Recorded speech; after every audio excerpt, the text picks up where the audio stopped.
తదాస్తు దేవతలు అంటే ఎవరో తెలుసా?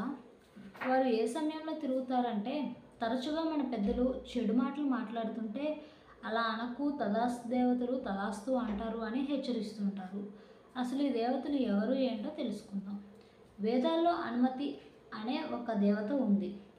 యజ్ఞయాగాది సత్కర్మలు ఆచరించేటప్పుడు ఈ దేవతను స్మరిస్తే వారికి కార్యసిద్ధి లభించేలాగా సహకరిస్తుందని యజ్ఞ ప్రకరణలో పేర్కొన్నారు.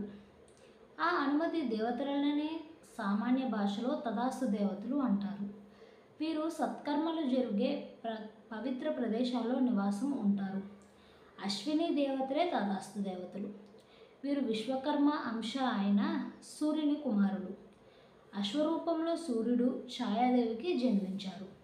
మహాభారతంలో పాండురాజు భార్య మాద్రికి మంత్రప్రభావంతో నకుల సహదేవులుగా జన్మించారు.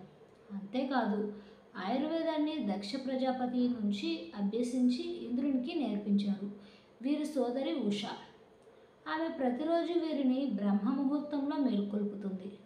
ఆ తర్వాత వారు తమ సోదరి ఉషను ముందు కూర్చోబెట్టుకుని రథాన్ని అధిరోహించి తూర్పు నుంచి పడమటకు ప్రయాణిస్తారని పురాణ వర్ణన.